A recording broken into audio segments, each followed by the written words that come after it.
राहुल भूषण जी, जी the uncommon people uncut में आपका स्वागत है। नमस्ते जी, थैंक यू सो मच। आप आर्किटेक्ट हैं, वास्तुकार हैं, नगर में रहते हैं। जी। नगर में एक बहुत खूबसूरत पुरानी बिल्डिंग है जिसको जी। आपने नॉर्थ कैंपस का नाम दिया है, जी और आप हिमाचल की काटकुनी पे काम कर रहे हैं। जी हम चाहते हैं कि आप दर्शकों को अपने बचपन, अपनी शिक्षा और कुल्लू आने के बारे में बताएं कि आप कुल्लू कैसे आए और काटकुनी से आपको प्यार कैसे हुआ। जी। तो मेरा जन्म तो शिमला में हुआ है। मेरे मदर नूरपुर से हैं। पापा पीडब्ल्यूडी में थे, तो हमारा हर 2-3 साल में इधर से उधर। तो बचपन शिमला में निकला, फिर सोलन, फिर कांगड़ा, उसके बाद फिर कुल्लू आ गए। जब कुल्लू आए थे उस टाइम पे मैं आर्किटेक्चर में मेरा सिलेक्शन हुआ था NIT हमीरपुर में। उससे पहले कुछ समझ नहीं आ रहा था एग्जैक्टली इंजीनियरिंग में क्या कर पाऊँगा। एक मतलब नहीं मिल रहा था, जैसे कि केमिकल, मैकेनिकल, कंप्यूटर, एग्जैक्टली समझ नहीं आता कि उसका क्या यूज़ होगा हमारे मतलब वर्ल्ड में एग्जैक्ट। तो कहीं ना कहीं थोड़ी सी मेरे को बचपन से ही ये था कि जो बिल्डिंगें बनती थी मैं उनको देखता रहता था, सड़कें बन रही थी उनको देखते रहते थे पापा के साथ जाके। तो एक था कि हिमाचल अच्छी तरह से डेवलप हो वो, और शायद जैसे ही मैं आर्किटेक्चर में आया मुझे एक अपना एक जोन टाइप मिल गया कि मैं इसमें कुछ अच्छा कर सकता हूँ। एंड धीरे धीरे शुरू में तो ऐसा था कि अच्छा हम वही वेस्टर्न आर्किटेक्चर की तरफ इन्फ्लुएंस होते हैं, पर फिर जैसे जैसे मैंने अपना रिसर्च और थोड़ा मेरे को, उससे पहले देखिए ये घर थे हमेशा यहीं थे, हम भी हिमाचल में ही बड़े हुए, पर कभी भी ऐसा एकदम से उनकी तरफ स्ट्राइकिंग नहीं हो पा रही थी। पर पता नहीं कैसे वो आर्किटेक्चर की पढ़ाई करते समय मेरा जब उन पे फिर से एक बार नज़रिया गया, तब मैंने उनको कुछ अलग वे में देखना स्टार्ट किया।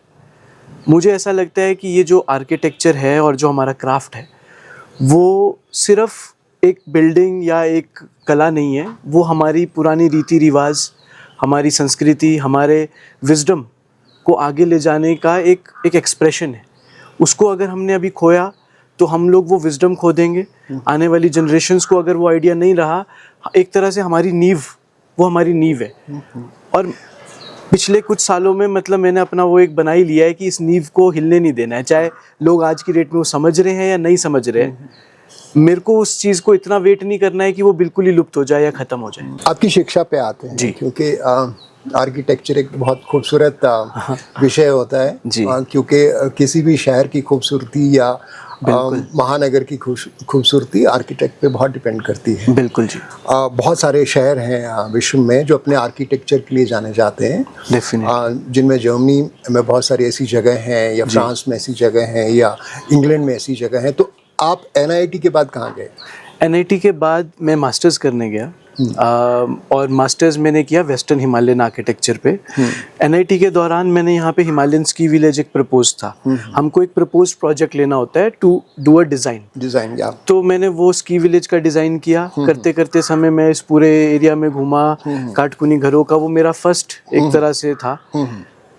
मास्टर्स करने में सेप्ट यूनिवर्सिटी इसलिए गया क्योंकि वहाँ की कुछ किताबें थी जो मैंने उस टाइम रेफ़र करी, और मुझे ऐसा लगा कि हिमाचल में मेरे को इतना डाटा नहीं मिला। उसी हांडा जी हैं, उनकी किताबें मैंने उस टाइम पढ़ी, पर आर्किटेक्चरली कंस्ट्रक्शन को पूरा डिटेल आउट करना, बिल्डिंगों के नक्शे बनाना, वो सब मुझे मिला नहीं कहीं, सिवाय वो सेप्ट यूनिवर्सिटी का एक 2 बुक्स थे, मात्रा प्रथा।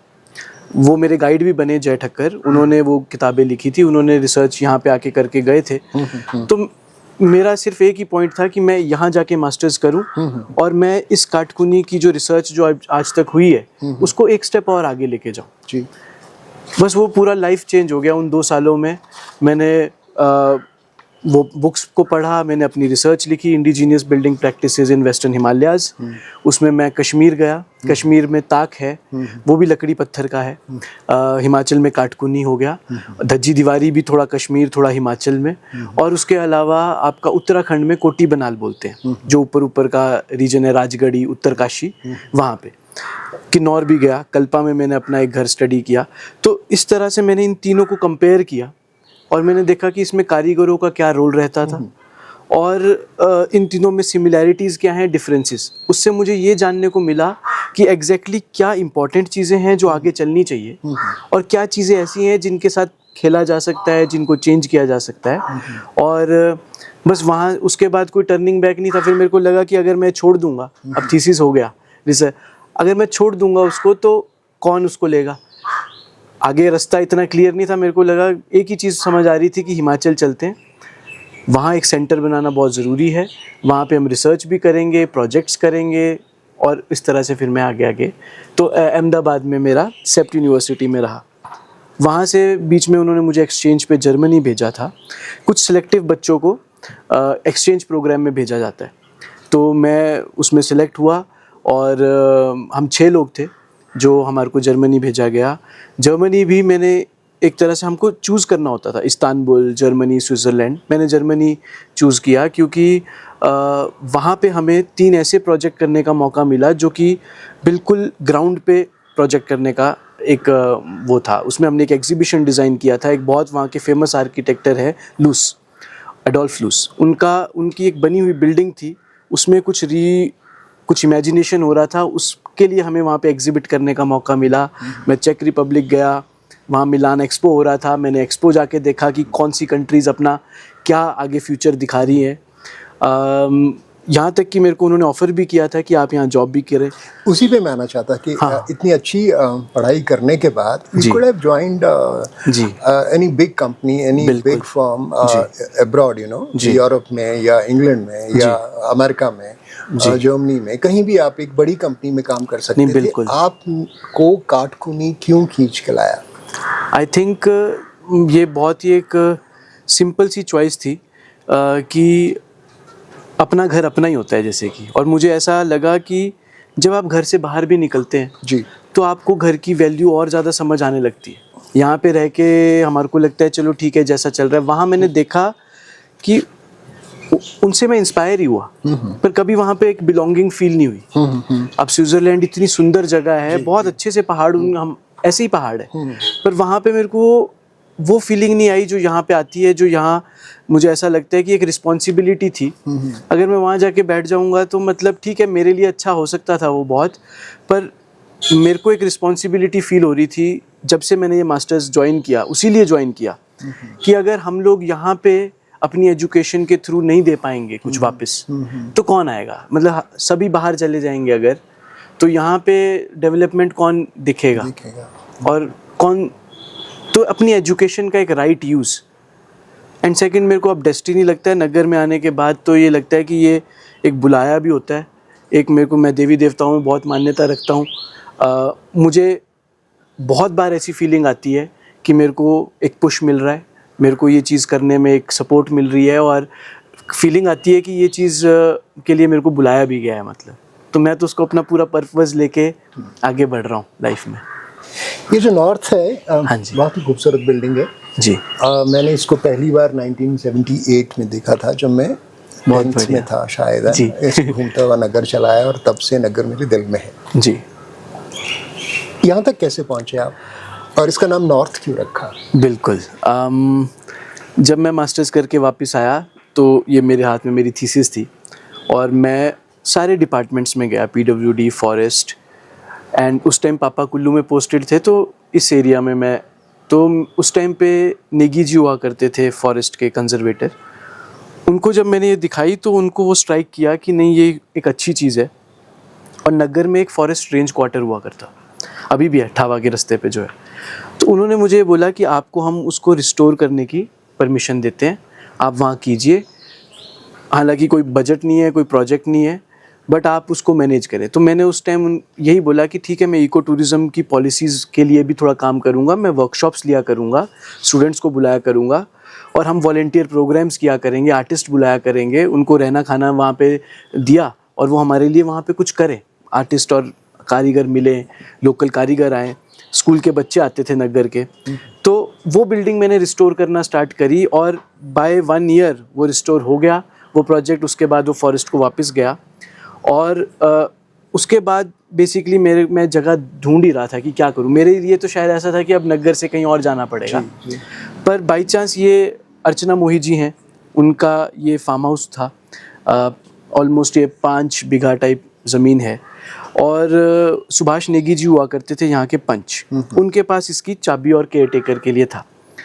उन्होंने मुझे एक दिन ऐसे ही बुलाया, उन्होंने मुझे काम करते हुए देखा था, यहाँ हम जंगल साफ़ कर रहे होते थे, तो उनकी और मेरी बहुत अच्छी एक बॉन्डिंग बन गई थी। अभी वो नहीं है इस दुनिया में, पर वो थे जो मेरे को यहाँ लेके आए। उन्होंने बोला ये घर है पुराना, अर्चना मोही जी ने ये बड़े ही बहुत ही अच्छे से बनाया, like everybody gets attracted to this, I was also. And मेरे को एक अपॉर्चुनिटी दिखी कि यहाँ पे लैंड है, यहाँ हम धीरे धीरे एक इकोसिस्टम बना पाएंगे। एंड मेरा पर्पज़ ये था कि मैं नॉर्थ का एक कैंपस बनाऊँ। अभी भी मैं और कुछ थोड़ा बड़ा सोच रहा हूँ कि एक ऐसा एक सेंटर बने या कैंपस बने, एक यूनिवर्सिटी की तरह बने, जो यहाँ की लोकल कारीगरी सिखा रही है, आर्टिस्ट को ला रही है, और एक हिमाचल में एक आर्ट मूवमेंट की तरह और एक क्राफ्ट रिवाइवल मूवमेंट की तरह स्टार्ट हो। और ये उसका एक मिनी एग्जाम्पल मैं बोल सकता हूँ जो अभी नग्गर में है। तो मेरा स्टूडियो है, वर्कशॉप है, यहाँ काफ़ी सारे स्टूडेंट्स आते हैं। हमने धज्जी कैबिन यहाँ बनाया, वो मेरे को लगता है बहुत सालों बाद फिर से एक धज्जी की बिल्डिंग एक सामने आई। हमको बहुत कुछ चीज़ें उसके लिए फिर से रिवाइटलाइज करनी पड़ी, पर धीरे धीरे ये जगह बढ़ती रही। और आज इस जगह में एक ऐसी एनर्जी फील होती है कि ये, क्योंकि यहाँ सब क्रिएटिव हैं, यहाँ स्टूडेंट्स आते हैं, मेरे साथ बहुत सारे आर्किटेक्ट्स और काम करते हैं, और आर्टिस्ट आते हैं all over the world. And उनके लिए ये एक जगह बनती है जो हिमाचल की कल्चर, क्राफ्ट और एक नई सोच को दिखाने के लिए मतलब एक बेस बनता है ये। तो यहाँ की स्टोरी भी ऐसे ही हो गई कि अपने आप धीरे धीरे किस्मत के थ्रू यहाँ पहुँचते रहे। राहुल जी, आपको यहाँ पे आए हुए कितने साल हो गए, और आप क्या लोकल आर्टिजन के साथ काम कर रहे हैं जो काटकुनी के पुराने घर बनाते थे, मतलब जो उस समय आज से 20 साल पहले, बिल्कुल, या 15 साल पहले, तो शायद उस उम्र के लोग अभी होंगे। जी बिल्कुल बिल्कुल। वो लोग कहाँ कहाँ पे हैं? जी, तो 2017 में मैं आ गया था वो रेंज क्वार्टर में, फिर 2019 में यहाँ आ गया था, और आज की डेट में बहुत सारे कारीगर हमारे साथ जुड़े हैं, मतलब 120-130 से ज़्यादा ही कारीगर है।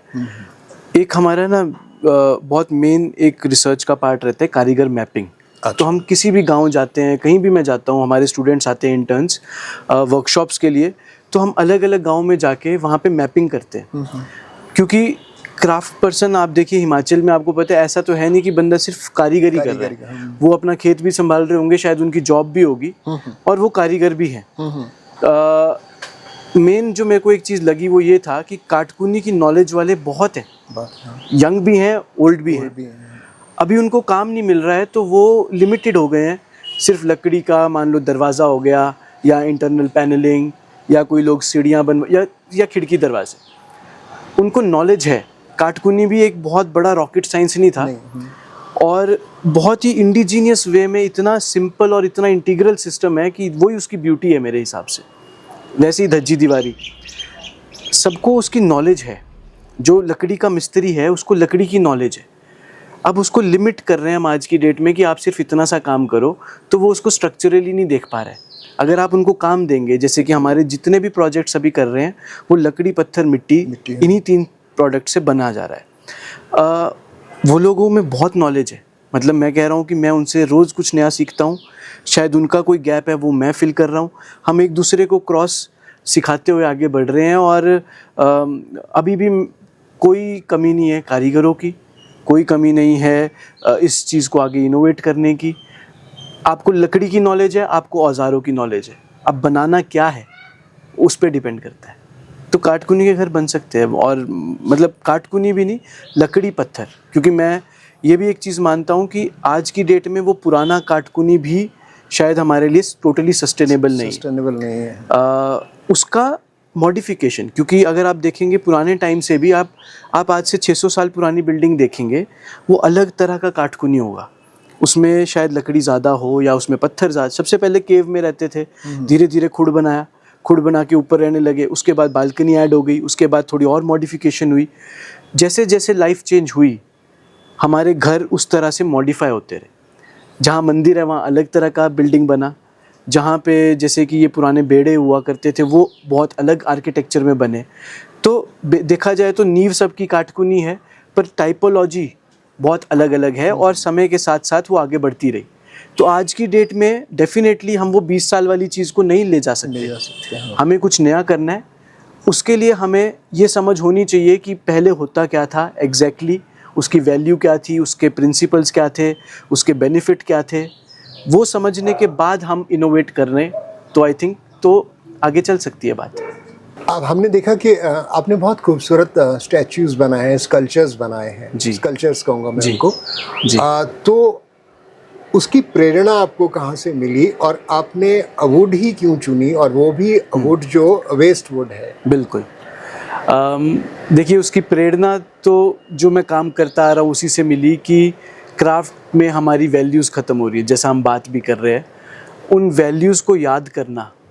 और मुझे ऐसा लगता था कि हमारी जो पुरानी कार्विंग्स थी ना वो बहुत रॉ, रस्टिक और ऐसे रगेड थी, तो उस चीज़ को फिर से लाना, इतना वो बहुत अब जो पैटर्नाइज्ड हो रहे हैं उसकी तरफ नहीं, बट वो जो रॉनेस थी उसमें एक मीनिंग था, वो मीनिंग को फिर से लाना। तो एज अ आर्टिस्ट मैंने मीनिंग ढूंढा।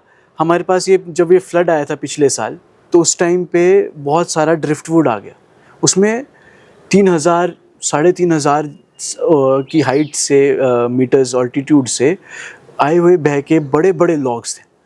मैं चाहता था कि उन लॉग्स को, मैंने 1 साल तक तो मैं उनको देखता ही रहा, क्या बोल रहे हैं, क्या मेरे को बोलने की कोशिश कर रहे हैं।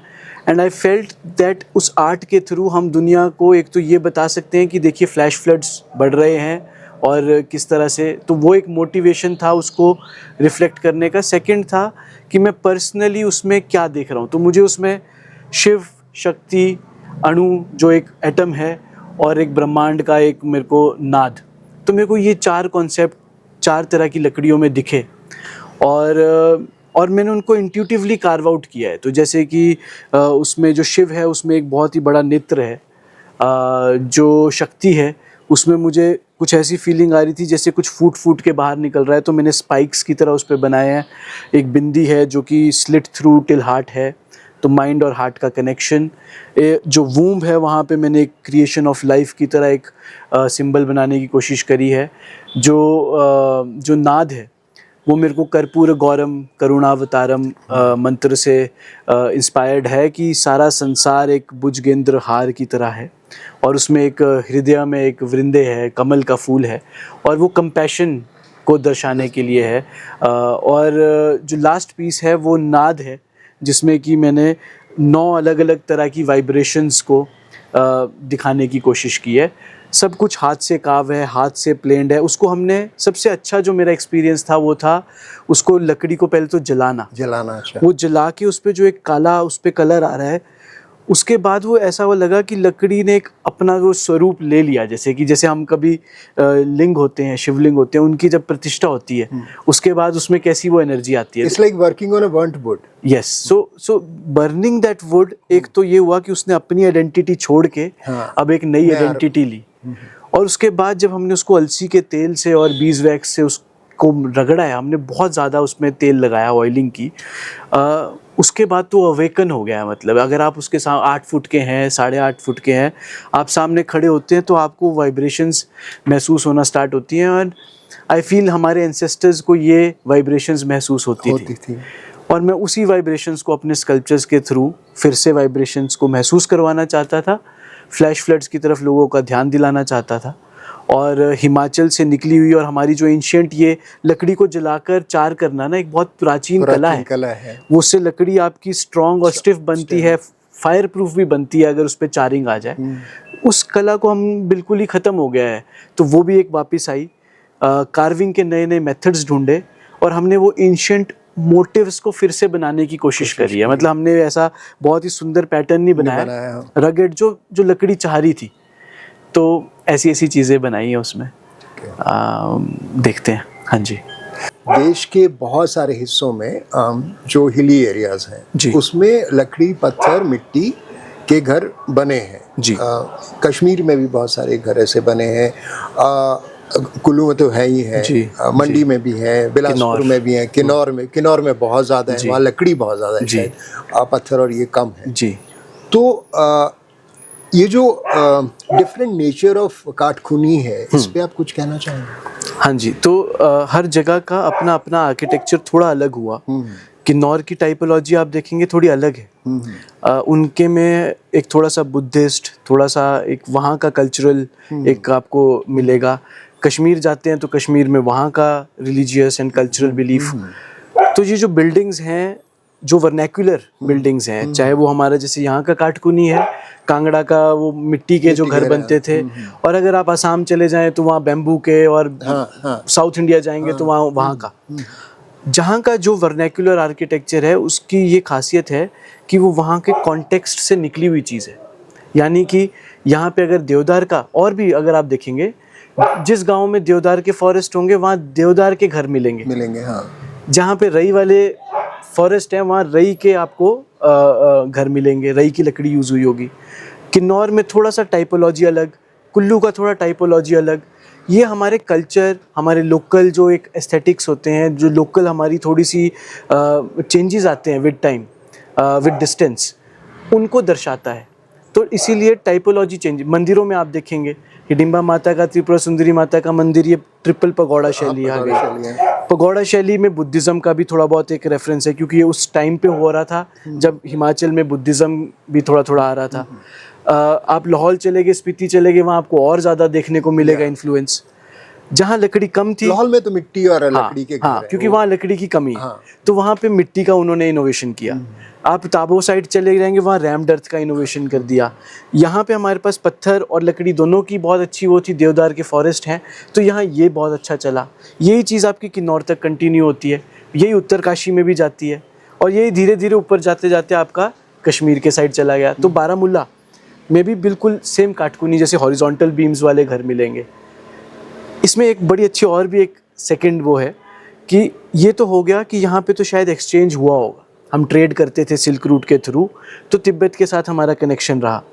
तो लोगों का मतलब जब ट्रेड हो रहा था तो साथ साथ में नॉलेज भी शेयर हो रही थी, टूल्स शेयर हो रहे थे, एक दूसरे को एक्सपोजर मिल रहा था। अगर आप देखें नॉर्वे का एक घर मैंने यहाँ पे मैं बहुत बार करता हूँ, उस पे आना चाहूँगा। हाँ, वहाँ पे भी सेम है। तो बेसिकली जहाँ पे एक इस तरह का कॉन्टेक्स्ट हुआ, पहाड़ हुए और इस तरह का ऑल्टीट्यूड हुआ, वहाँ एक सिमिलर तरह का वर्नैक्युलर आर्किटेक्चर निकला। और इसकी टाइपोलॉजी बिल्कुल 15-15 किलोमीटर पे भी चेंज होगी, क्योंकि ये बहुत कॉन्टेक्चुअल है, ये जगह को रिप्रेजेंट करता है। और जगह यानी कि ऐसा नहीं इतना बड़ा हिमाचल भी नहीं, अगर कुल्लू में भी देखेंगे तो भी आपको टाइपोलॉजी शिफ्ट्स मिल जाएंगे। तो ऐसा है जी। जैसे अभी जो बाढ़ आई है, बिल्कुल, तो 80% लोगों के घर जो शायद मॉडर्न थे, जो दुकानें आपने देखी हैं थुनाग वगैरह में, वो सारी बह गई। बिल्कुल। लेकिन कुछ एक पुराने घर हैं वो रह भी गए। हाँ जी, जो काटकुनी के थे या दूसरी तरह के थे। हाँ जी। तो इस पर you want to say something? हाँ जी, नहीं डेफिनेट, ये तो सबसे मेन चीज़ है जिस पे बोलना मतलब ज़रूरी हो गया आज की डेट में, और ज़्यादा से ज़्यादा लोगों को इसके ऊपर वॉइस उठाने की ज़रूरत है। एक तो थोड़ा सा जो अगर बैकग्राउंड, पहले सबसे पहले बैकग्राउंड की बात करता हूँ। वहाँ पे क्या हुआ है ना, वहाँ ऑलरेडी उन्होंने अपनी वैल्यू समझ ली है, और वहाँ इतना ज़्यादा पॉपुलेशन नहीं था, मैनी फैक्टर्स, और उनकी वजह से जो भी हुआ उन्होंने उसकी प्रिजर्वेशन रखी है, और उन्होंने उसी के अंदर एडेप्टेशन करके उसको एडवांस भी बनाया है। आज भी वो ऐसा नहीं है कि वो पुराने उनमें घरों में रहते, उनको उसके फ़ायदे लेके वो आगे बढ़े, उसमें मॉडर्न उन्होंने इंट्रोड्यूस किया है। And they are very highly luxurious, very highly up to date modern facility वाली बिल्डिंग्स वो बना रहे हैं। पर उन्हें पता है कि the best material is wood and stone वहाँ पे मिलता है, वहाँ के लिए क्लाइमेट रिस्पॉन्सिव है, तो उनकी एनर्जी कम लगेगी, कार्बन एमिशंस कम होंगे। वहाँ के और भी ज़्यादा मैंडेट रूल्स हैं, वहाँ पे वो बिल्कुल भी कार्बन एमिशंस के साथ खिलवाड़ नहीं कर सकते। They are very very strict. India में हम थोड़े लूजली चलते हैं, हमारे इतने रेगुलेशंस इतने स्ट्रांग ही नहीं है कि हम उनको बांधें। इंडिया में बांध भी नहीं सकते, मेरे को ऐसा लगता है। तो थोड़े चेंजेस हैं। दूसरा, हम जिस टाइम पे हम इंडिपेंडेंट हुए उस टाइम पे इंडस्ट्रियल रेवोल्यूशन का बिल्कुल बूमिंग था। कंक्रीट एक तरह से उस टाइम नया मटेरियल था, सबको अच्छा लग रहा था, उससे जल्दी घर बन रहे थे, उससे चीप घर बन रहे थे, अडेप्टिव हो गया। और एक तरह हमारे कच्चा पक्का मकान की स्कीम चली गई, भारत को इंफ्रास्ट्रक्चर आगे लेके जाना है, फॉरेन हमारा इंस्पिरेशन में था, वहाँ कंक्रीट की वो कंक्रीट छोड़ के अब अगले पे मूव करने लगे थे। हमारे पास लेट ही आता है ना इंडिया में जो तो वो आया, उसकी वजह से गांव गांव में गवर्नमेंट की स्कीम्स के थ्रू ही सबसे पहले स्कूल चेंज हुए, सबसे पहले पंचायत घर चेंज हुए, public buildings, public infrastructure local इसमें बनने लगा। लोगों को लगा यार हम कहाँ पुराने इस घरों में रह रहे हैं, मिट्टी वाले घरों में। ये सोच में नहीं आया कि इन्हीं को आगे बढ़ाया जाए या इनको इनोवेट किया जाए, और शायद वो मौका नहीं मिला क्योंकि आपके सामने एक इजी और चीप फास्ट ऑल्टरनेटिव रख दिया। उस टाइम पे शुरू में आपको उसके इम्प्लीकेशंस पता नहीं लगते। आज की डेट में हम देख भी रहे हैं, ग्लोबल वार्मिंग पीक पे पहुंच गया। पिछले 3 या 4 साल में जिस तरह की बाढ़ें आ रही हैं, मैंने पिछले 10 सालों में तो नहीं देखी थी ऐसी। ये एकदम से स्टार्ट हो गई पिछले 3-4 सालों में। हर दूसरे साल ही अब बाढ़ आना लग पड़ी है। ये नेचर का भी एक सिंबल है हमारे लिए कि आपको थोड़ा सा संभल के चलना होगा। दूसरा, हमने बेसिक रूल्स अपने भूल गए। पुरानी विजडम थी कि कभी भी नदी नालों में कोई घर नहीं बनाता था। ये बेसिक नॉलेज थी कि यार ये जब नदी का रास्ता बना हुआ है तो इसके अंदर घर क्यों बनाना है। आज नहीं आएगा, कल नहीं आएगा, 10 साल के बाद, 50 साल के अंदर कभी ना कभी तो सफ़र होगा। आप नहीं करेंगे, आपकी नेक्स्ट जनरेशन करेगी सफ़र। ऐसा काम क्यों करना है? फिर भी हम कर रहे हैं। अब हाईवे वहाँ से निकल गया, सबको बस आज का दिख रहा है कि टूरिज़्म वहाँ पे आएगा, कमर्शियल प्रॉपर्टी यहाँ बनेगी, सब वहाँ बना रहे हैं और बह रहे हैं। कभी कभी मेरे को लगता है कि ये हमें एक तरह से नेचर बहुत स्ट्रिक्टली समझा रही है कि आप इस चीज़ के अंदर मतलब इंटरफेयर कर रहे हैं, एंड लॉस फिर हमारा हो रहा है। अल्टीमेटली लाइफ का लॉस हो रहा है, जो कि मेरा एज ए रिस्पॉन्सिबल आर्किटेक्ट या फिर प्लानर, मेरे कॉन्शियस मेरे को अलाउ नहीं करता है कि मैं इस तरह की चीज़ करूं किसी और के लिए। कल को मैं वो रीज़न नहीं बनना चाहूँगा। तो why is the government also allowing such kind of things at a larger scale? क्योंकि एक पर्सन के काम की वो नहीं है, it reads a collective voice. फिर जो आपने बात किया कि ये वीकर स्ट्रक्चर्स हैं, और ये पता भी है, आप गाँव में किसी भी बुजुर्ग के साथ बैठेंगे, वो डेफिनेटली काटकुनी का घर चूज़ करेंगे।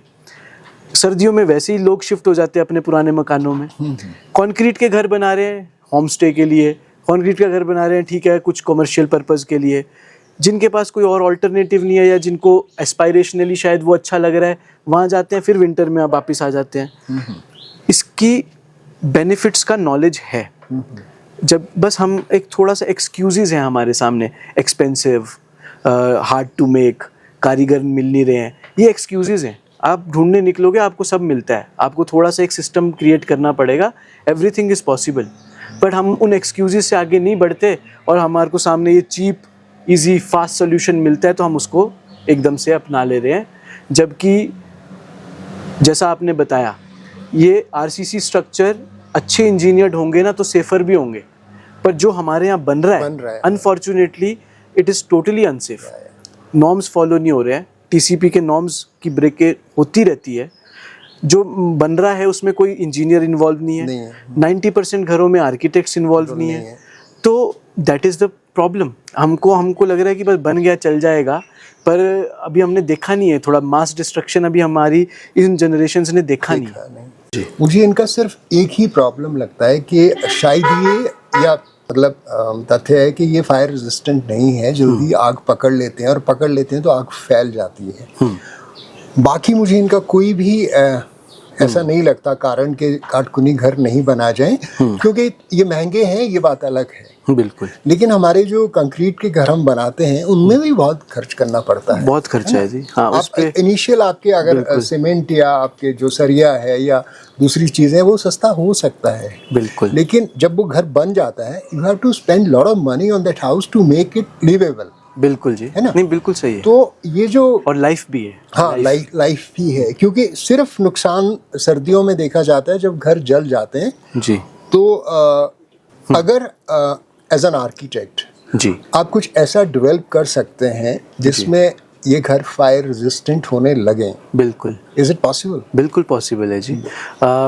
एक तो ये थोड़ी सी मिथ भी है इसमें कि लकड़ी एकदम से आग नहीं पकड़ती है, और अगर आप देखेंगे वुडन आर्किटेक्चर फायर रेजिलिएंट बनता है जैसे ही उसमें ना, अब आप मानिए इतना बड़ा लॉग है, वो लॉग के ऊपर चारिंग की एक लेयर आ जाती है, चारकोल, जैसे ही वो जलने लगेगा वो उसको एकदम से उसका ऑक्सीजन ब्लॉक करता है and basically becomes fire proof for a very long time.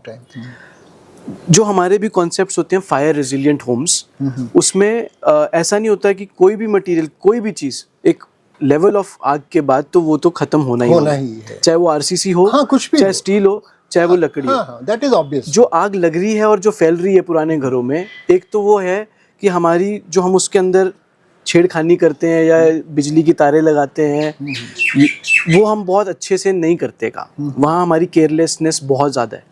उस केयरलेसनेस की वजह से स्पार्किंग या कुछ ऐसा होके वो घर पहला मतलब जो पहला उसका है वो है। सेकंड है कि हम उसके अंदर बहुत सारा सूखा अनाज, सूखा घास, वो सब सुखाते हैं, वो एक ट्रिगर करता है एक बड़ी आग के लिए। नहीं तो आप एक बोनफायर में एक बड़ा सा लॉग भी डाल देंगे, उसमें आग लगेगी नहीं। It takes time. हाँ, it takes time and that is the only requirement for fire resilient building. It should give you ample time कि इवैक्यूएशन हो जाए और लाइफ का नुकसान ना हो। ये एक मेन चीज़ होती है।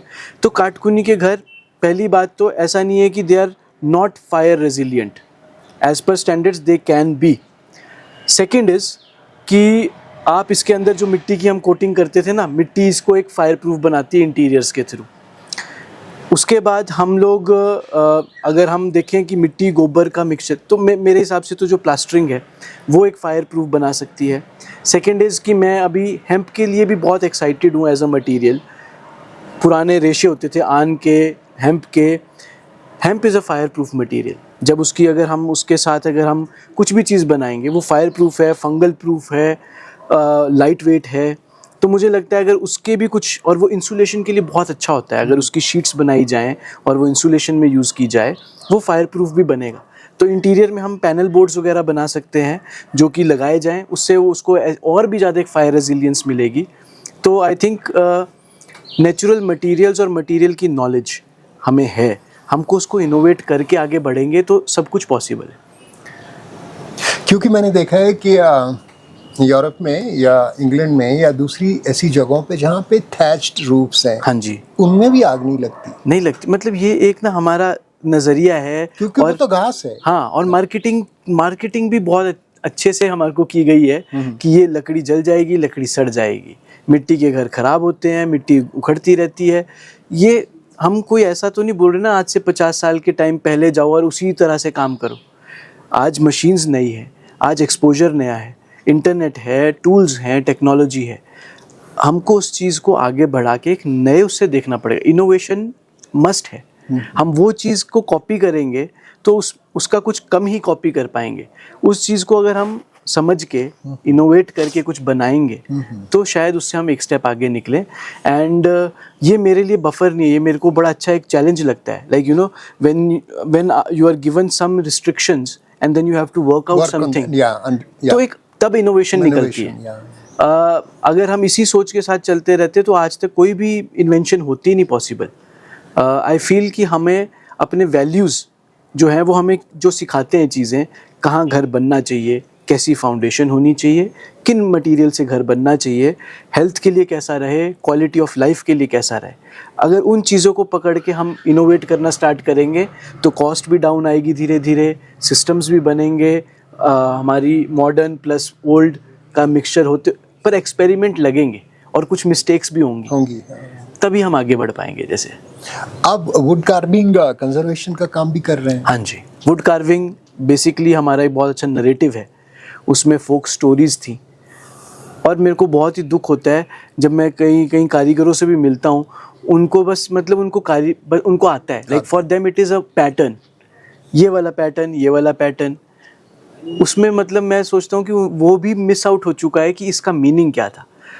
मंदिरों तक तो चलो हमारे पास प्रॉपर गाइडलाइन है कि ये देवते के मंदिर पे यही बनेगा, उतना तो पुजारियों के थ्रू, कारदारों के थ्रू चल रहा है। घरों के ऊपर जब बात आ जाती है तो वो बोलते हैं अच्छा ये पैटर्न बना लो जी। कभी आपने देखा होगा बहुत ही ओवर हो जाता है ना, कभी तो अच्छा नहीं लगता। तो हमें, क्योंकि हम वो वैल्यू भूल चुके हैं कि हम कार्विंग करते क्यों थे।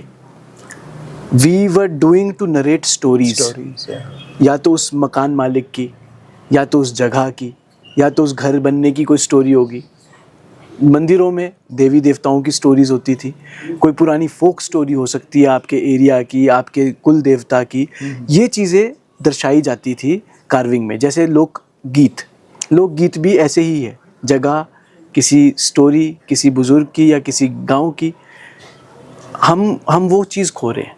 अब पैटर्न बनाना ना, देखिए pattern can be easily replaced by machines, machines, yeah.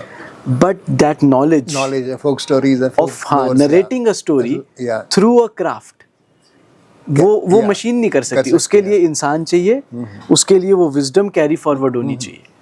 तो मैं तो ये कह रहा हूँ, जहाँ टूल से आपका काम आसान हो रहा है आप टूल लगा सकते हो। जहाँ पे आपको पता है कि हाथ से वैल्यू आएगी, वहाँ हाथ से ही काम करो, मिक्स एंड मैच करो, एक्सपेरिमेंट करो, कोई गलत सही नहीं है, पर विजडम को नहीं खोना है और उस मेन जो अंदर की उसकी वैल्यू थी, उस वैल्यू को नहीं खोना है। अब हमारे को ही फोक स्टोरीज नहीं पता होंगी तो हम क्राफ्ट करेंगे क्या? तो दैट मीन्स सबसे पहले फोक स्टोरीज को जिंदा रखना बहुत ज़रूरी है, बच्चों तक, आगे। फिर जिसमें रुचि हुई कला की, वो उसको उस तरह से दर्शाएगा, कोई पेंटिंग करके, कोई लिख के, कोई कार्विंग करके।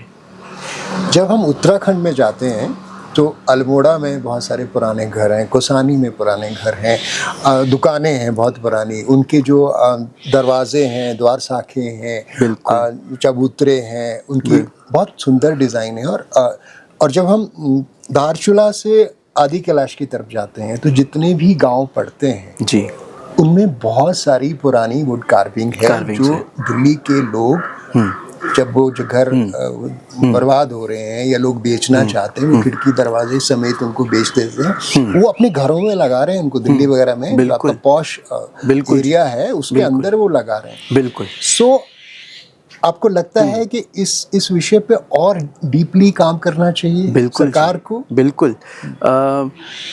मतलब एक वही है, मेरा एक इंसिडेंट है। जब मैं ये प्रमोट करने गया, मेरे को कुछ सरकारी ऑफिसर्स ने ही बोला कि इसमें मत घुसो, ये बिल्कुल डेड एंड है।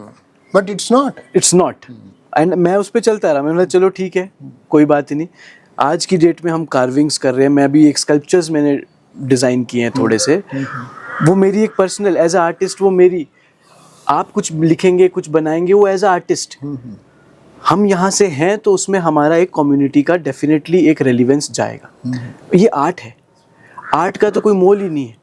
आज यहाँ पे एक पत्थर जो हमारे लिए सामान्य है, वही पत्थर हमने वहाँ जाके कहीं रख दिया शहर में, उनके लिए बहुत ही अच्छा हो जाएगा। यहाँ का पानी, हम जायरू का पानी बिल्कुल फ्री में पी रहे हैं, हमारे लिए लोग, हम गाड़ियाँ भी उसी से धो रहे हैं। इसी को पैकेज करके कोई फर्म्स हैं जो स्प्रिंग वाटर इंटरनेशनली बेच रहे हैं, तो उसकी वैल्यू वहाँ समझी जा रही है। ये आर्ट है। हम लोग अपनी वर्थ थोड़ी सी भूल गए हैं। ये एक चीज़ है जो हमें अपने आप को, उसके लिए हमको मानना पड़ेगा कि हमने अपनी सेल्फ वर्थ भूल गए। उसको रिस्पॉन्सिबली थोड़ा देखना भी पड़ेगा। पर यही चीज़ अगर बाहर जाती है, जिनको वैल्यू है, कोई भी चीज़ देखिए 100 साल पुरानी है ना, ऐसे ही एक आर्टिस्ट और एक ऐसे कलेक्टर के लिए तो वो वैल्यूएबल बन जाती है। बिल्कुल। म्यूजियम्स के लिए वैल्यूएबल बन जाती है। वो उस टाइम की चीज़ है।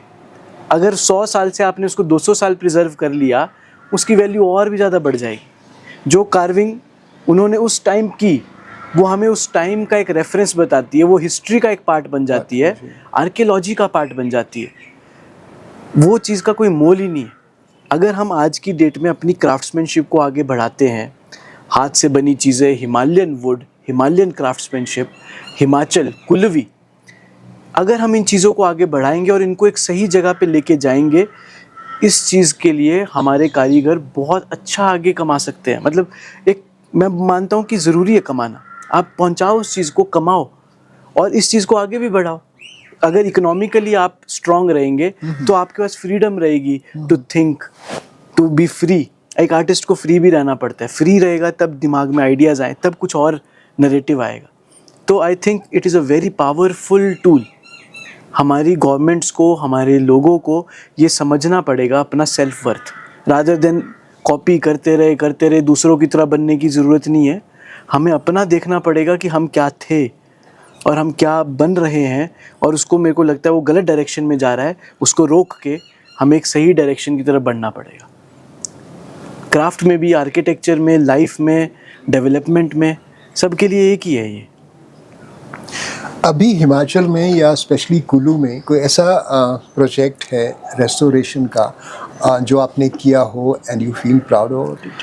हाँ जी, मतलब ये जो रेंज क्वार्टर था, ये अगर हमने उस टाइम पे नहीं रिस्टोर किया होता, वापस आज की डेट में वहाँ फिर से फॉरेस्ट का ऑफिस है, वो बिल्डिंग ख़त्म हो जानी थी आज तक। उसके आसपास एक दो और थी जो मैंने करनी थी उसके बाद रिस्टोर, पर मौका नहीं मिल पाया और वो गिर चुकी है। नगर कैसल के लिए मैंने बहुत ज़्यादा प्रपोजल्स दिए हुए हैं, अभी इसका प्रोजेक्ट आएगा, होपफुली हमारी वो नॉलेज वहाँ या हमारी डॉक्यूमेंटेशन वहाँ काम आए। मैं गाँव के स्केल पे भी काम कर रहा हूँ। बिल्डिंग्स की रिस्टोरेशन में मैं दयार ठाकर जो हैं त्रियोगी नारायण जी, उनके मंदिर का मेरे को काम मतलब हाँ, ऐसा मैं ये पूछने वाला था, हाँ, एनी टेम्पल हाँ, उसके लिए बुलाया था। अभी रिस्टोरेशन वर्क हुआ नहीं है पूरा, पर उसको मेरे को मौका मिला उसको अंदर जाके मेजर करने का, एक एक चीज़ स्टडी करने का, और उसी वे में हमने उसकी पूरी ड्राइंग्स बनाई, उसकी पूरी क्वांटिटी निकाली, एंड आइडिया वही है कि वो एज इट इज़ उसको रिस्टोर किया जाए। तो अभी वहाँ पे कमेटी लकड़ियाँ इकट्ठी कर रही है, वो प्रोजेक्ट भी होगा ही होगा। और मैंने डॉक्यूमेंटेशन बहुत करके रखी है, पुराने गांव की, पुराने मंदिरों की, नगर, चचोगी, रुमसू, जाना।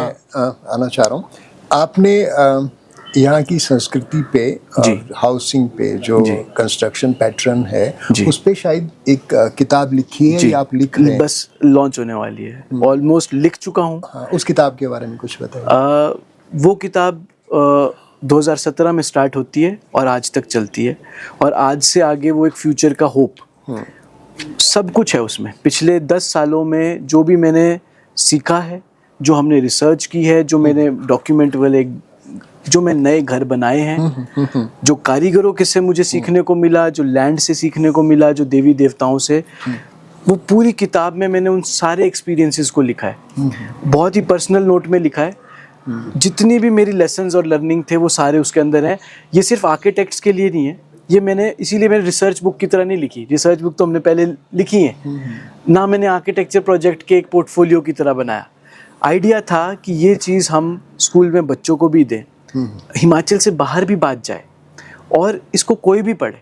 कोई भी ऐसा इंसान जो अपना एक नया वेंचर स्टार्ट करना चाहता है, कोई भी इंसान जिसको हिमालयाज़ से प्यार है, कोई भी इंसान जो sustainable living, sustainable ways of building, sustainable ways of cooking, उनसे इंस्पायर होना चाहे, कोई नया क्रिएटिव इंडिविजुअल है जो अपना एक स्टूडियो खोलना चाहे, कोई ऐसा एंटरप्रेन्योर है जो मीनिंगलेस फील कर रहा है और उसको आज की डेट में फिर से मीनिंग फाइंड करना है, सबके लिए है। क्योंकि मैंने इस बुक जो मैंने मीनिंग फाइंड किया, मैंने उसमें वो सारी चीज़ें लिखने की कोशिश की है, एंड आई फील कि ये शायद एक बहुत ही राइट टाइम पे भी किताब आ रही है, और ये काफ़ी लोगों को वो एहसास दिलाएगी कि हम कहाँ बिलोंग करते हैं। हमारी बिलोंगिंग के ऊपर है कि हमारे रूट्स क्या हैं, उनको पहचानिए, उनको, आई थिंक अगर मैं उनको वो पर्सपेक्टिव दे पाया ना कि आप फिर से इज़्ज़त करना सीखें अपने रूट्स की और अपने बिलोंगिंग की, तो सारी चीज़ें अपने आप ठीक होना स्टार्ट हो जाएंगी। तो इस आशा के साथ मैंने बुक लिखी है, और पहली किताब है, बट अपनी तरफ से उसमें सब डाल दिया है। तो let's see how it goes.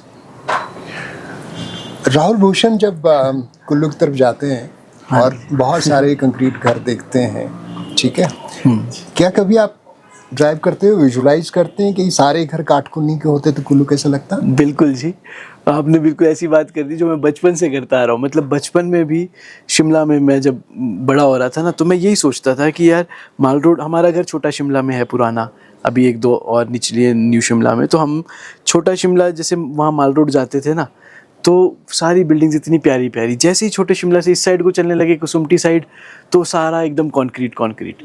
और मैं बचपन में इंट्रोवर्ट था, ज़्यादा कॉन्फिडेंस भी नहीं था कि क्या होगा, मतलब, पर अपने ही मन में बैठ के मैं यही सोचता रहता था कि यार यहाँ से ये एरिया हटा दो, यहाँ थोड़ा सा ग्राउंड हो जाता, यहाँ से रास्ता ऐसे घूमता।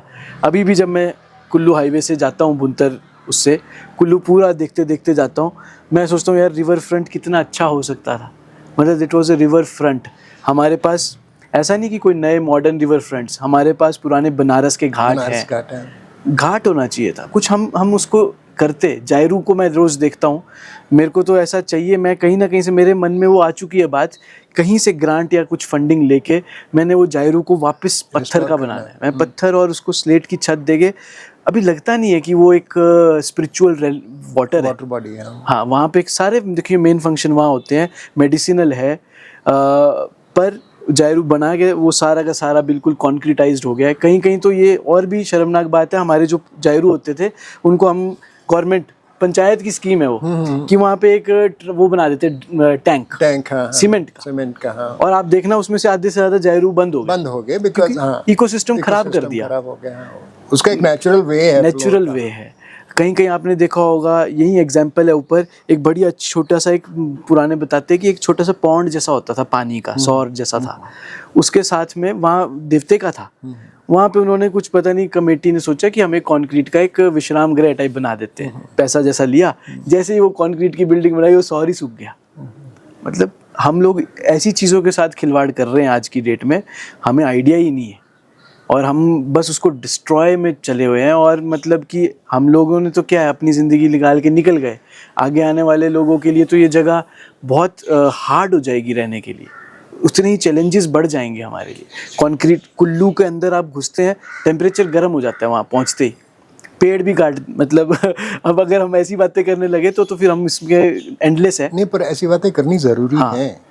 ढालपुर मैदान के बीच में इतने अच्छे सफ़ेदे के वो पेड़ थे, पूरी शेड देते थे, वहाँ लोग जाके बैठते थे। वहाँ पे साइड में बड़े बड़े फुटपाथ बनाने के लिए आपने वो पेड़ ही काट दिए। कुछ और कर सकते थे ना, फुटपाथ वहाँ क्या हो रहा है, टाइल टूट जाएगी जी, पेड़ों की जड़ों से टाइलें टूट जाएंगी। आपने पहले जड़ों को खराब कर दिया, पानी तो वहीं रुक जाता है। बिल्कुल, वहाँ आप कुछ नॉर्मल, हमने देखो हम जहाँ पे भी यूज़ करते हैं मिट्टी और पॉट यूज़ करके हम बना देते हैं एरिया। क्यों ज़रूरत है आपको वहाँ सीमेंट डालने की? एंड एक्स्ट्रा मतलब एक्स्ट्रा ही डेवलप हो रहा है, जितनी नीड है उससे आगे ही बढ़ रहे हैं। तो ये बहुत सारी प्रॉब्लम्स हैं।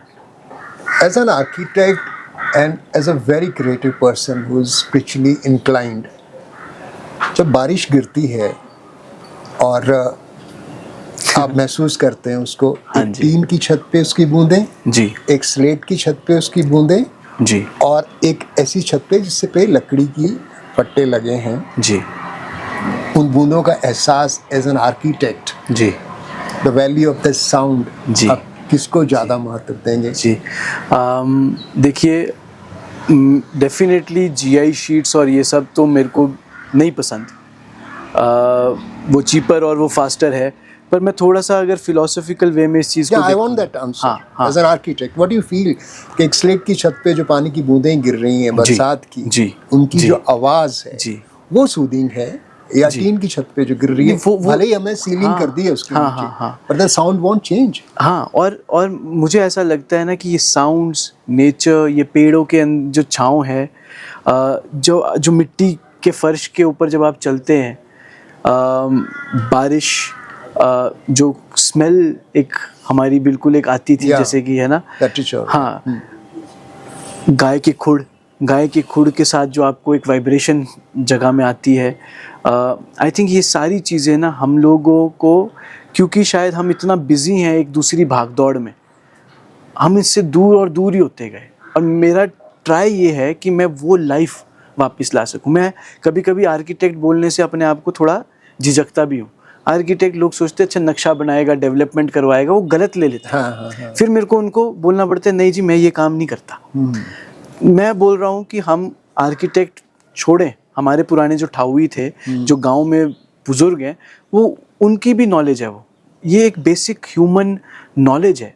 और हम लोग हिमालयाज़ में रहते हैं। मेरे एक प्रोफेसर है, very very amazing professor of architecture, CEPT university के, उन्होंने बोला कि राहुल आप देवभूमि से आए यहाँ पढ़ने के लिए, अब आप वहाँ जाके काम कर रहे हो। मेरी हमेशा से एक इच्छा थी कि मैं देवभूमि तक पहुँच सकूँ। कहते मैं अभी इसी भूमि में फंसा हूँ, कर्म भूमि में। एंड ही एक्सप्लेन्ड मी कि एक कर्म भूमि है, एक तपोभूमि है, एक योग भूमि है और एक देव भूमि है। तो कर्म भूमि में आपको कर्म करने पड़ेंगे वहाँ से निकलने के लिए, दैट इज़ योर मैंडेट। हम ऑलरेडी देव भूमि में हैं, जहाँ उन्होंने बताया वहाँ आपके लिए ऑलरेडी लाइफ बहुत सारे गिफ्ट्स दे रही है, जो मेरे को रोज़ फील होते हैं।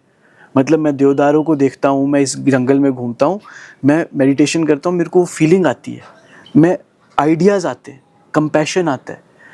जब इन तरह के घरों में आप रहते हैं, आपकी सांस अच्छी रहती है, आपके गोडे और ये सब अच्छे रहते हैं।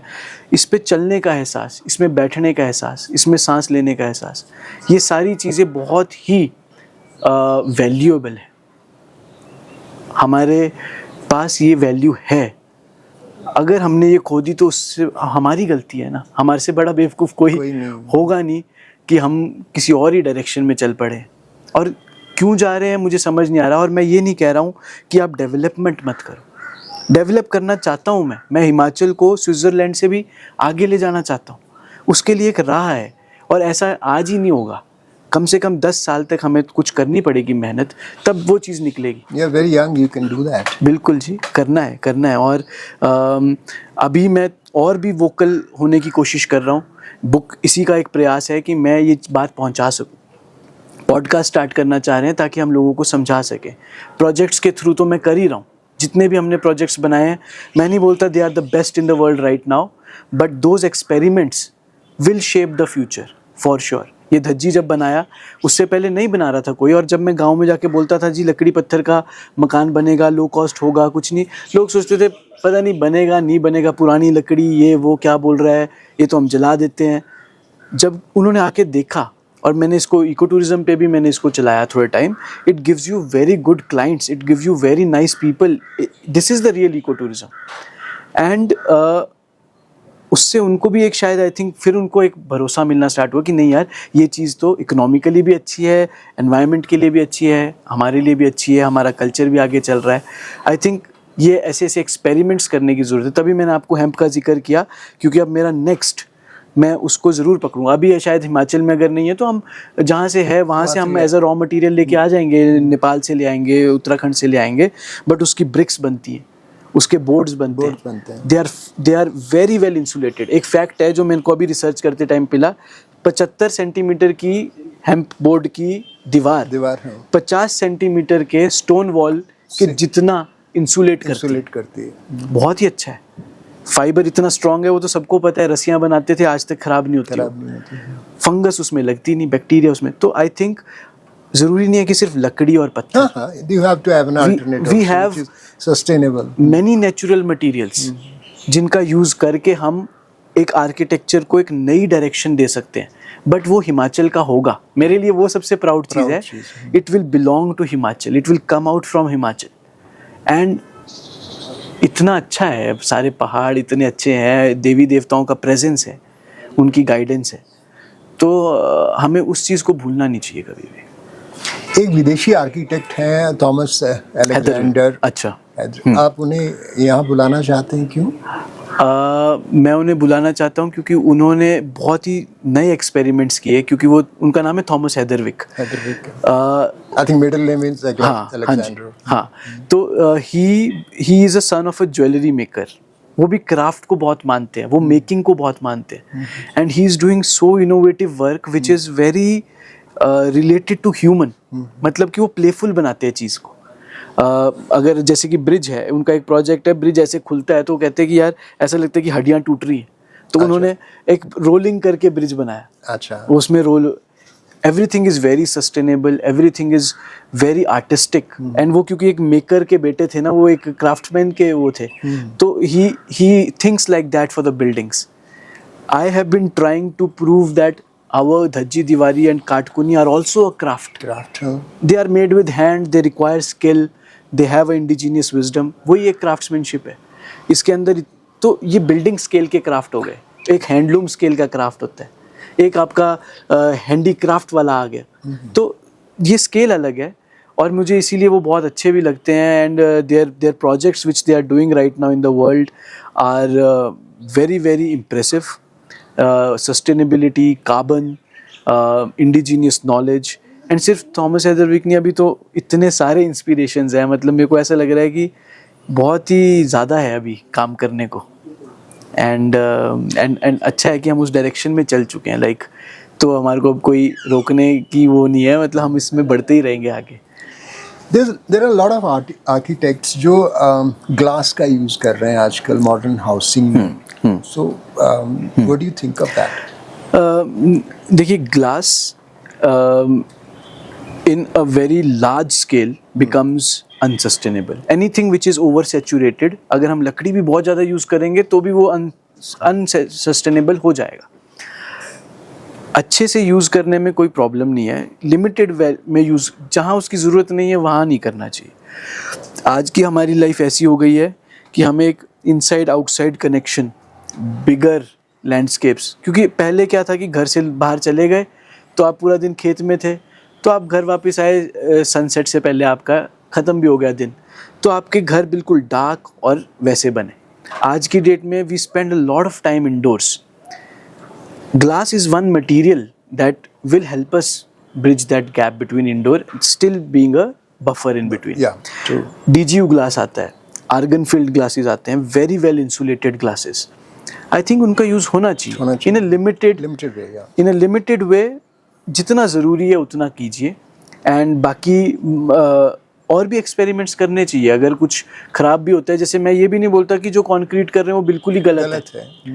ठीक है, आप ली कार्बूजियर ने पूरा चंडीगढ़ कंक्रीट पे बना दिया, देखा जाए तो वहाँ पे भी तो पहले मिट्टी की हवेलियाँ ही होती थी पंजाब वाली। पर ठीक है, you experiment, but then through that experiment gain some insights, and उन इंसाइट से आगे चेंज हो जाओ। हम क्या करते हैं, एक चीज़ पकड़ ली, पता लग गया कि अच्छा अब इससे पैसा बनता रहेगा, तो वही चीज़ चलाते रहते हैं। ये होना नहीं चाहिए। एंड आर्किटेक्ट्स और बिल्डर्स में सबसे ज़्यादा यही है, एक बार जिस काम में उनको पता लग गया कि अब हमारा सेट हो गया है और अब मुनाफा, उससे हिलते नहीं है। मेरे सारे घर अलग हैं, हर घर में हम एक नया एक्सपेरिमेंट ज़रूर करते हैं। उसके लिए शायद मिस्टेक्स भी हो जाती हैं, शायद उसका बजट, मतलब कभी भी मैं प्रॉफिट एंड लॉस सोच ही नहीं रहा हूँ अपने प्रोजेक्ट्स में। डेफिनेटली मेरे कारीगरों को, मेरी टीम को, मुझे हमारे टाइम की एक वैल्यू मिल जाए, उससे ज़्यादा हमारे को उससे ऐसा एक्स्ट्रा कमाने का शौक़ नहीं है। वो मैं इसलिए कर रहा हूँ ताकि एक फ्यूचर अच्छा हो सके, हमारी डेवलपमेंट अच्छी हो सके। मैं पढ़ाता हूँ, पढ़ा के भी मेरे को मिलता है, और मैं धीरे धीरे हम इको टूरिज़्म की तरफ अगर बढ़ते हैं, मैं वहाँ से भी I am satisfied in that way. इसीलिए मेरा प्रेशराइज्ड नहीं है कि मेरे को 10 प्रोजेक्ट करने हैं जी, एक महीने में कुछ पैसा कमाए। मैं चूज़ करता हूँ, प्रोजेक्ट चूज़ करता हूँ, और अपने मन से भी आधे से ज़्यादा प्रोजेक्ट तो मन से करते हैं, उसके लिए कोई पे नहीं कर रहा, पर हम वो करते हैं, टाइम है हमारे पास। अभी आपने कार्बूजियर का नाम लिया जी। तो उन्होंने बहुत खूबसूरत शहर बनाया चंडीगढ़। एक और आर्किटेक्ट हैं चार्ल्स कोरिया। बिल्कुल। तो चार्ल्स कोरिया को, जैसे आपने ये स्टोन्स में ये मिट्टी के वो बनाए हैं ना जी, यहाँ पे, जी, उनको भी ये बहुत शौक है। तो वो जो लॉन्स बनाते हैं या जो वॉकवे बनाते हैं, उनमें वो ऐसे स्टोन्स में ऐसी खाली जगह रख देते हैं जिसमें घास उगती है, ठीक है। लेकिन जब महिलाएं वहाँ चलती हैं तो उनके जो हील्स हैं या स्टिलेटोज हैं वो उसमें गड़ जाते हैं और वो हील्स टूट जाती हैं। तो वो हमेशा चार्ल्स कोरिया को याद करते हैं कि इसका कुछ करिए।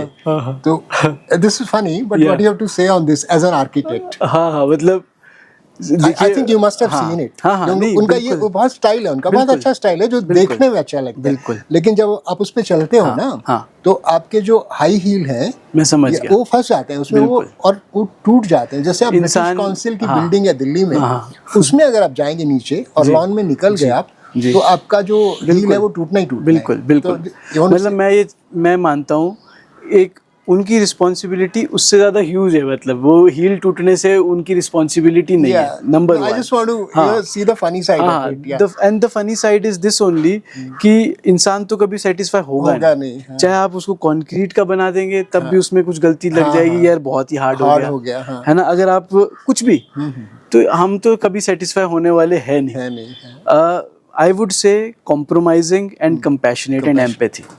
आप देखिए कि आपकी नीड ज़्यादा बड़ी है कि उसका एनवायरमेंटल इम्पैक्ट ज़्यादा बड़ा है।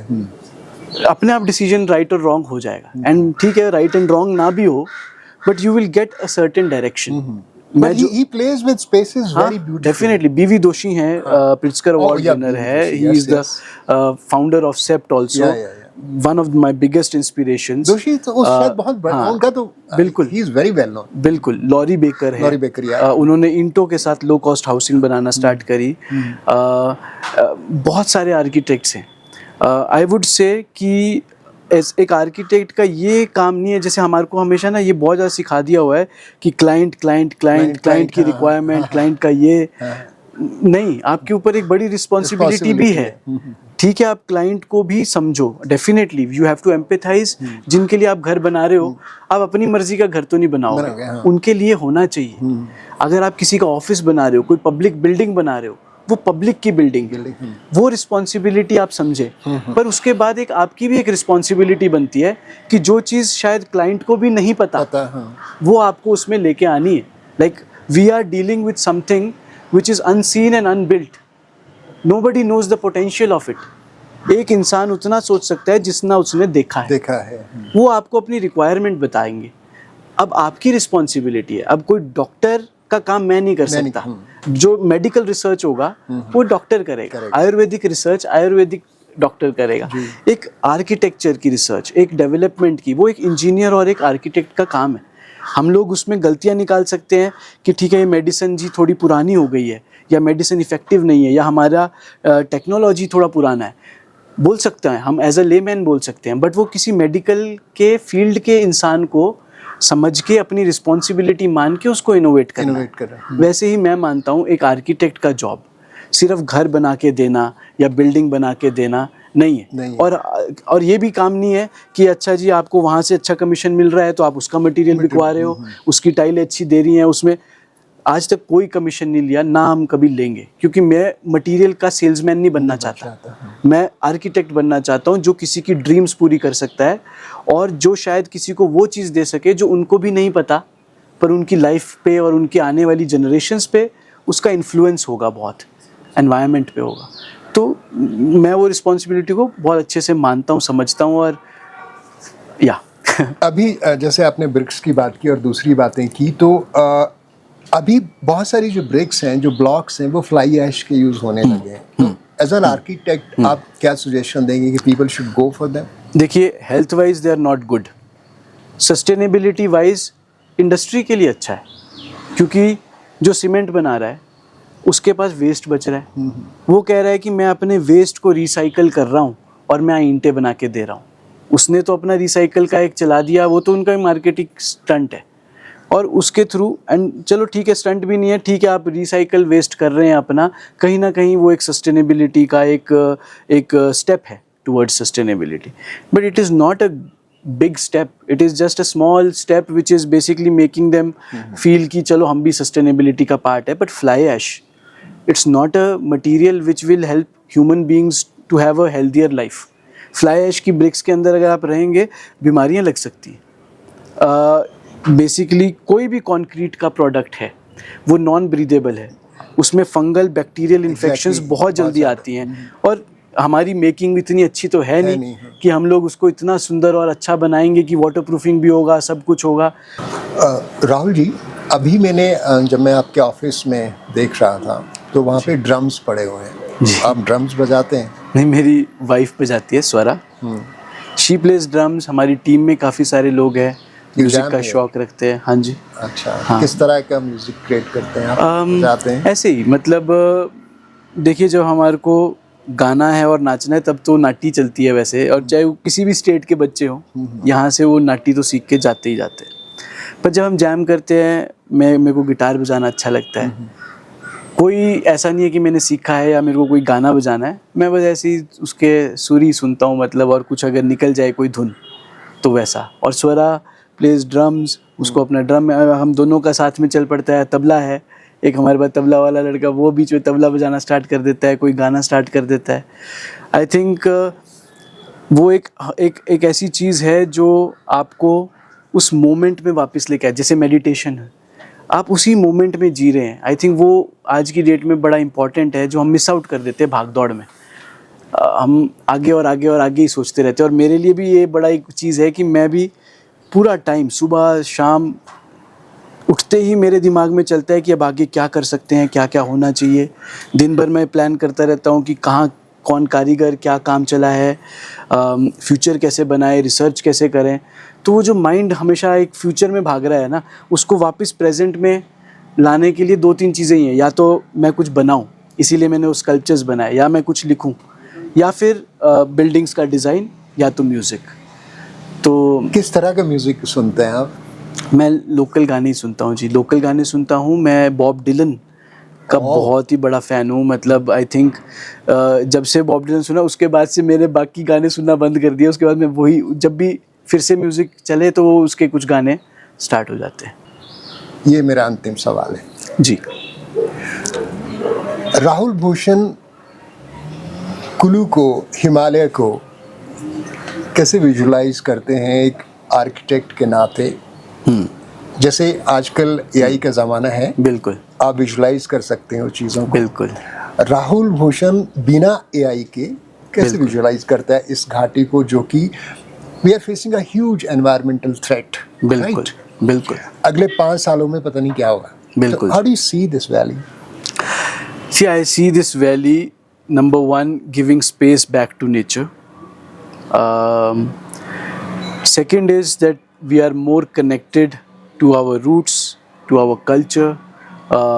हमारे देवी देवता और जो हमारे पवित्र स्थान हैं, जितने भी जोत हैं, आई थिंक वो कनेक्शन। सेकंड, मुझे लगता है कि टूरिज़्म भी होगा, जो मेरा विज़न है, ऊपर वो गांव-गांव में फैला, और वो इको टूरिज़्म और वो एक बैलेंस्ड वे में होगा। एंड जो घर हैं वो एक सर्कुलर उसमें चलेंगे। जो मेरा नया नॉर्थ का कैंपस है, मैं वो एक मिनी विलेज की तरह ही बनाना चाहता हूँ। आप मानिए कि उसके अंदर हमारे वास्तु की नॉलेज भी होगी, हमारे लैंड की नॉलेज होगी, ट्रीज़ की नॉलेज होगी, हम फार्मिंग भी करें। मैं सही में चाहता हूँ कि हम ये कैश क्रॉप से निकल के एक वो सर्कुलर मॉडल में आए, जहाँ हमें डिपेंडेंसी ना हो। जैसे कोविड के टाइम हुआ था कि नीचे से रुक गया राशन, तो अचानक से लोगों का वो सिस्टम हिल गया। हाँ। जबकि देखा जाए तो यहाँ हम धान उगाते थे, सब कुछ है, मतलब यहाँ कौन सी चीज़ नहीं उग सकती, बेस्ट से बेस्ट चीज़ें। तो मैं चाहता हूँ कि हम वैसा एक सिस्टम फिर से वापस आए। कुछ एरियाज़ हमारे धान के लिए हों, कुछ सिर्फ, ठीक है, एप्पल कैश क्रॉप कितना ही होगा, मतलब इसमें मेरे को सबसे बड़ी दिक्कत यही दिखती है कि हम पेस्टिसाइड बहुत ज़्यादा डाल रहे हैं। खुद नहीं खाता वो किसान जो सेब उगा रहा है। या तो मतलब कि that is basically, how can you give it to somebody else? yes. That is a pure human level violation. yes. तो मैं चाहता हूँ कि वो फिर से वापस आए। हम लोग इसलिए नहीं जाने जाते थे कि हमारे पहाड़ बहुत अच्छे थे या हमारा टूरिज़्म बहुत अच्छा था। हमारी पहचान थी हमारे विजडम की, कि यहाँ के लोग कैसे हैं, हैप्पी लोग थे, इसीलिए लोग यहाँ आके बसे, इसीलिए हम उनकी उसमें रहते हैं। हमको वो चीज़ को चलाना बहुत ज़रूरी है। I feel that in the next 20 years or 10-15 years, definitely we will get a choice to take this direction or that direction. Very true. And I will be ready at that time with all the plans that okay, this is how we should move ahead, and I will try my best कि हम लोगों को समझा सकें और हम उस direction में बढ़ सकें। और वो एक बहुत ही सर्कुलर और अच्छा, मतलब हमारे जायरू खिले हों, हमारे नालों में पानी बह रहा हो, हम इकोनॉमिकली, हम सेल्फ सेटिस्फाइड, हाँ, झरने सूखे ना हो, ओवर एक्सप्लॉयटेशन ना हो, फिर भी हम एक हैप्पी लाइफ जीते रहें। जैसे किसी ने तो बोला है, Kullu the happy valley, there is a book, we were that. और ब्यास नदी में पानी हो। हाँ, और वी शुड नॉट बिकम ये रैट रेस वाले लोग नहीं हैं हम। और मेरे को वो वैल्यू बस वापस दिखानी है लोगों को कि आप अपना एसेट वैल्यू समझें। और अगर जैसे ये देखिए, आप मोटिवेटेड हैं, आप कभी भी वो स्टेप नहीं लेंगे, तो बस मोटिवेशन चाहिए, वो वैल्यू फिर से आ गई तो अपने आप चीज़ें सही होना स्टार्ट हो जाएंगी। तो हमें पता है कि नहीं यार, ये चीज़ एक्सप्लॉइटेड, हम करेंगे ही नहीं वो चीज़। I feel that it is a mix of architecture, spiritual, motivation, inspiration, nature, it is a mix of all of that. Rahul ji, आप कविताएं लिखते हैं? लिखता था, अभी भी लिखता हूँ। अभी आई थिंक शायद ज़्यादातर जो मेरा क्रिएटिविटी है ना, वो बनाने में, क्राफ्ट में और बिल्डिंग्स में ज़्यादा निकल रहा है। जब उनको एक्सप्रेस करना होता है तो कुछ उनके बारे में ज़रूर लिखता हूँ। राहुल भूषण जी, आपने द अनकॉमन पीपल अनकट में हमसे बात की पर्यावरण के बारे में, आर्किटेक्चर के बारे में, वास्तुकला के बारे में, हमारी इस वैली के बारे में, हमारी वैली के फ्यूचर के बारे में। आपका बहुत बहुत धन्यवाद। और जिस तरह का हिमाचल आप चाहते हैं, जिस तरह का कुल्लू आप चाहते हैं, ईश्वर करे वैसा ही हो। बहुत बहुत शुक्रिया। Thank you so very much. आपका भी बहुत बहुत such a pleasure speaking to you. Thank you ji. Thank you.